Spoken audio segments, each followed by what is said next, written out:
parents don't always do this to put pressure on the child, but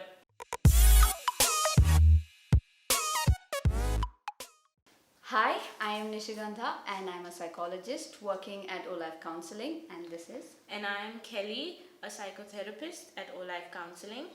So today's topic is on pressure and expectations by parents on college going students. Right. And for this, it's not like our usual video where the two of us just talk and discuss. But for this, we have a special guest coming in, and we're going to call in to her. A small introduction. Her name is Prarthana Kaushik. She is a child psychologist and a Bharatnatyam dancer. So she teaches small little children how to dance uh, to, to students her own age.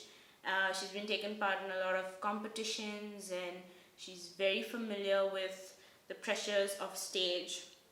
She's also very familiar with the pressures of succeeding in an academic environment. So why don't we call in Pratna right now?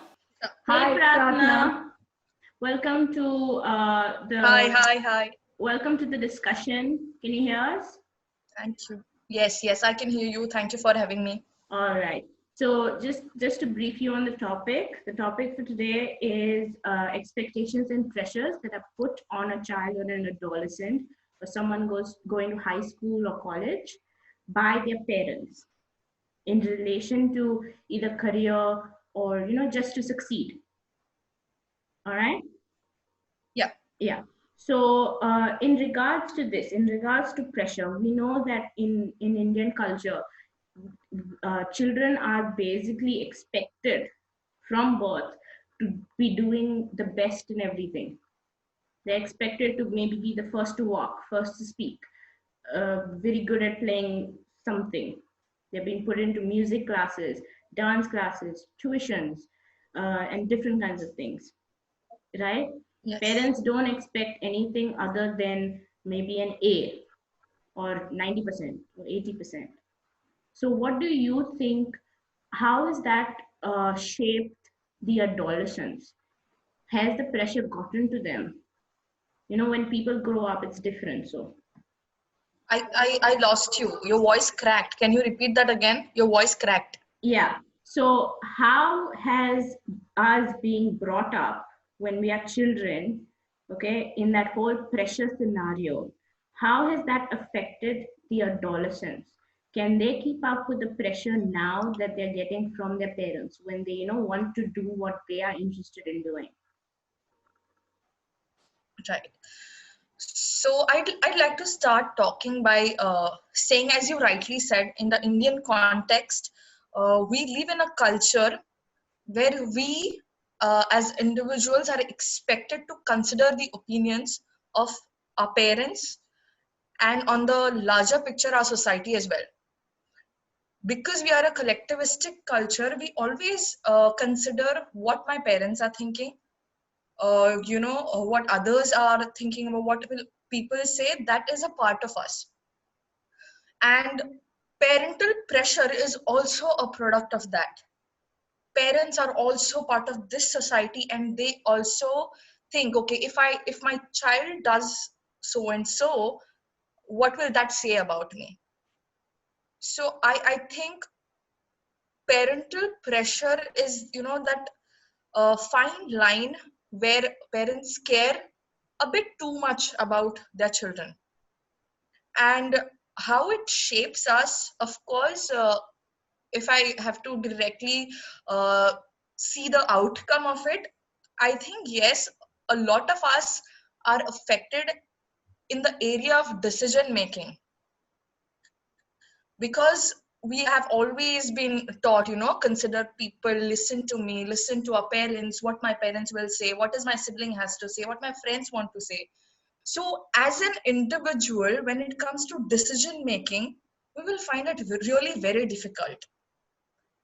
But here, about parental pressure, I want to say that it's not always a bad thing. See, our parents, no parent will anytime want anything bad for the child.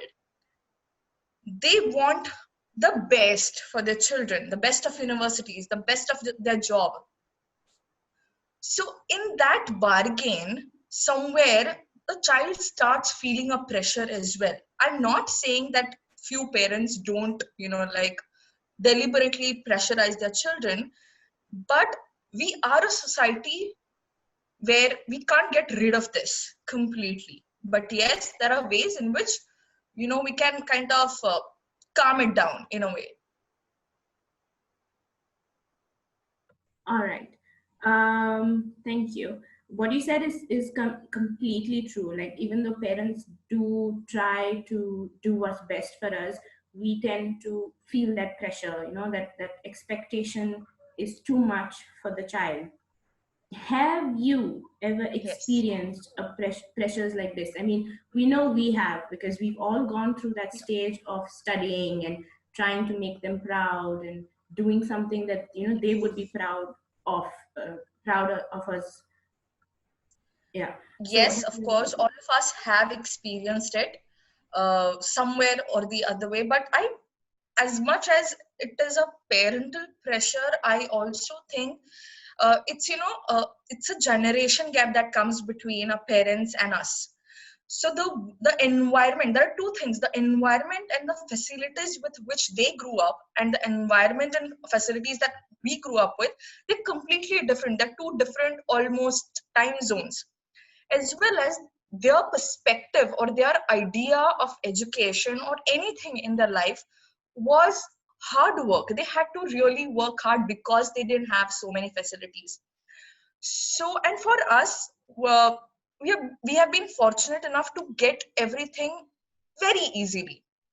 We have, most of us, we have been lucky enough that we got good education and we got exposure, we have facilities. But we have to realize that from where they come, hard work is the answer. You have to be the best, otherwise you will not be happy in your life. For us, we have a very I think we have a more easygoing approach to life. I'm not saying we are not serious as a generation, but as compared to our parents, we are very easygoing. We are calm. We like to try out things before we settle onto things. So I don't think it's parental pressure in that manner that I've experienced, but yes, the generation gap, wherein, I'll take a small example of, say, suppose I have a exam in a month. We all have experiences. Our parents start telling us like 2 months before the time, start preparing, start studying. Not because they want to pressurize us, they just want us to do well in our exams. While we are, quite aware of how much I can do right now and how I can divide my time and how I can manage this. So I think that difference of approaches is something that we all have to consider. So yeah. Okay, so on what basis you said just now, can you hear me? Yes, I can. Okay, so I had a question. There are people or there are parents who don't teach their child how to cope with failure. What do you think on regards of that? Yeah. So here is the thing about us. We don't really are vocal about how we feel. So if a child, say suppose, and even a young adult goes to their parents, and a parent knows their child, that the child is in stress. Many a times we hear something like, you don't have to worry. You're taking too much pressure on yourself. But there is this hidden meaning to it the child will get, is that, oh, so I'm supposed to be blamed for the stress that I have. You are taking a lot of pressure on yourself, which means I'm to be blamed.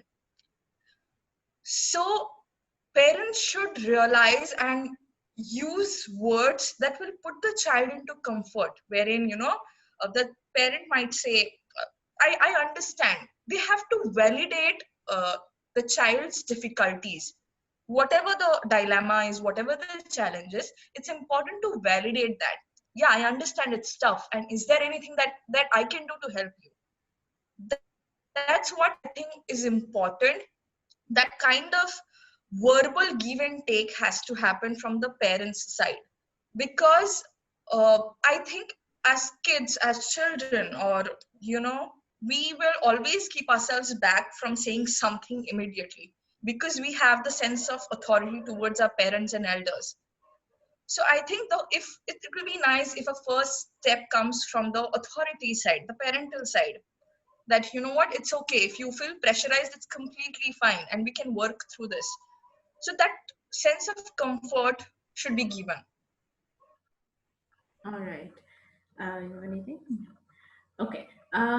Before we get into ways in which maybe you could tell us some ways in which parents could communicate better with their child in regards to this, or the child feels more comfortable in communicating with the parents in regards to this. I want to address something that you said about generation gap. You said that because of the generation gap and because of their experiences to do with hard work, and they didn't have much facilities the way we do and things like that, and because we are more relaxed with the things we're trying out, and um, we don't know where we want to settle and things like that. Do you think that it is easy for the child or an adolescent to actually um, go through life, like even though they have all the facilities?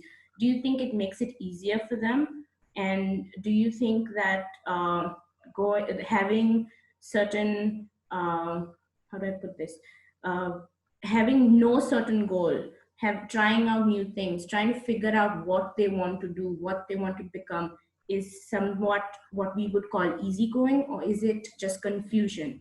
And how would they deal with that? I think that will be really subjective to each child.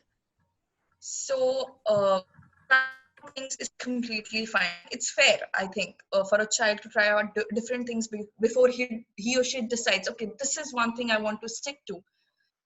But a child, now I might say child, but as you get into adulthood and you come to an age, if you're still confused with things, then it might be a problem.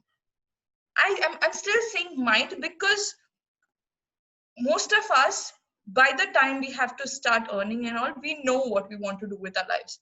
So I won't say either it's easy or it's confusion. It's both. Kelly, I would like to add something here as well. That one factor, that I feel has created or added on to this confusion or easygoing life is social media. So most of us are on Instagram, Facebook, and we see this amazing people sharing their pictures and saying stuff, how to do this, how to do that. What we are not shown is that the entire thing you see on the social media, it is a product of a process. It didn't happen over a night, or sometimes not even a month.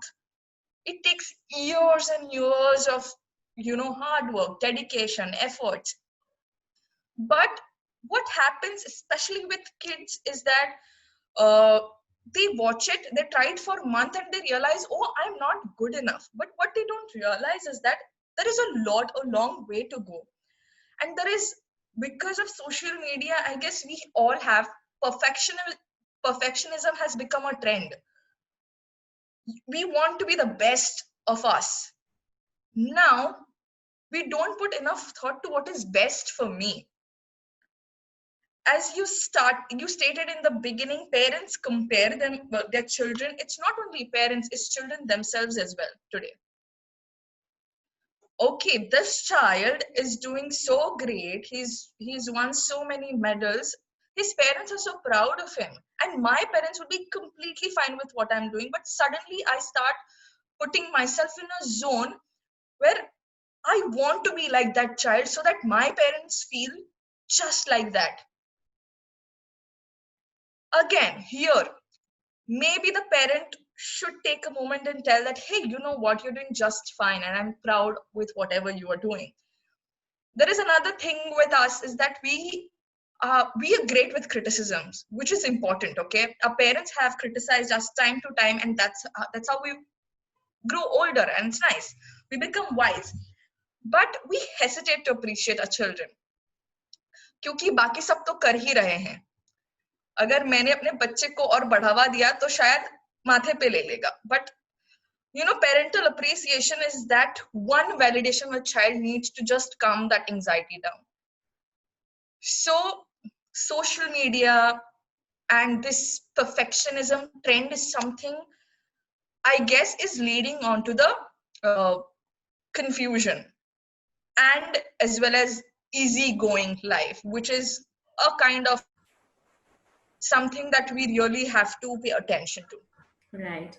I know we said that will be the last question before we moved on to the tips and things like that. But I have one question that I know you would love answering because we have discussed this time and again. Okay. And it is something that we see. Okay. Yeah. It is something that we see a lot in Indian families. So what I wanted to ask you is about engineering students who are pushed into engineering. Oh my God. Okay. Or even maybe doctors. Sometimes I think the whole doctor pushing into doctor is become a little less now, but I see a lot of still parents push their children into engineering, and then after they graduate, or some of them don't even graduate, they try to pursue what they want to do, like maybe hotel management or art, or doing things like traveling, or whatever they want to do, whatever they know they're good at. So how does that put a pressure, just specifically staying to engineering students? So first of all, I would say that engineering and medicine are the most sought professions in India and maybe outside also. There is more exposure abroad about other things as well. But in India, yes, engineering and medicine has always been the professions of, it's like the elite thing to do. But I have actually observed that trend going down in past few years, since the time we were in 11th and 12th. Mm-hmm. Since then, yes, we cannot disregard the fact that some students definitely feel the pressure of, I have to get this seat, I have to crack my JEE and NEET exams. But there are some girls and boys who are in love with engineering and medicine. I have had my own friends who are doing really great as engineers now, and soon there will be few doctors coming out, and they absolutely love their job. So I think there has been a kind of awareness among the parents and the society altogether that there are other professions and they're really great. It's okay if your child is has to it doesn't matter if your child is engineer or not. Does he have a profession that he loves, and is he nailing it? Then yes, that's great. I think that is kind of changing, which is a great thing. So yeah. Great. All right, so let's just conclude with that. Any last tips that you would like to give the parents or the families or even the children who are studying? So for parents, I'd like to say parents and both, all of us should introspect in the way that how are we, putting across what we actually think about the other person. As a parent, introspect how your interactions with your child will affect them. I am talking as small as 5 and 6 year old, because since then you're kind of this is where they start building up an idea of self, right? So since then, start introspecting how you're actually talking to them. Mm-hmm. Watch your words, watch the meaning of it. because as a child they do not have this ability. As an adult we are blessed to have that, right? So parents should introspect, and as a child gets older, like if you're talking about as old as us, then we have to introspect how we are putting our ideas in front of our parents. Right. Right? Introspection should be on both the sides. Secondly, there should be encouragement. Yes, if say suppose a child is trying to get into a completely not mainstream area profession, there will be hundreds of people telling you about the negativities of the profession. Or okay, this is what you will go through. Okay, I don't know, I'm not sure about it. But you should have some words of encouragement. Let that person give a chance to what they want to do, right? And the most important thing is communicate. That's the key. Just talk and be open to the fact that the person in front of you might not have the same ideas, and we can all just agree to disagree. So I think that is really important. Communication is something that will help all of us a lot. Since I'm saying this from starting from any age, it's irrespective of age, communication is important. All right. Well, thank you so much for Thank talking you, to Kelly, us. for having me. Thank you, Rishi. I'm All so right. happy to see you, actually. All right. Thank you so much. Anything you would like to say? Any conclusions? Sorry, Any I can't hear you. conclusions? Any conclusions? Anything else you would like to add before we sign off?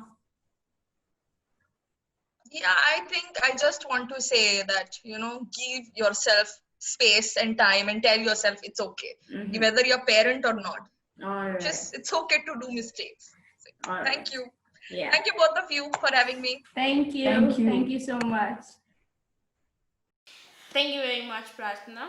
So Prarthana gave us a very informative and fruitful discussion. She spoke a lot about the struggles in general that parents face, as well as what students face when it comes to success and meeting expectations and the pressures. She's also pointed out that parents don't always do this to put pressure on the child, but they don't really understand the differences in the generation, and they feel that they need that extra push so that they can do things and so that they can strive and have a better life, which is much better than what they used to or they had in the past, where they had to slog and work for or to reach to where they are right now. As she also mentioned that at this generation we have quite a lot of exposure to other things also, whereas previous generation didn't have much. So they had to have that success in life and they had to reach at some point, and therefore that is put forth, or it's seen that they are pressurizing on children that you have to do something like that also, whereas it's basically not required. Yeah. So thank you very much, Prarthana, for giving us the opportunity to hear your thoughts about this matter. And also, everyone, I would urge you all, to parents and students likewise, urge you all to listen to the tips that Prarthana has given you. Communicate with your parents, and parents communicate with your children. Keep an open mind when you're talking to each other, and understand what they are going through and what they are feeling. So yeah, thank you. Hope you like this video. Comment, share. If you have any other questions, do put it down below. Suggestions as well. And also visit our website, www.olabcounseling.com. Yeah, thank you.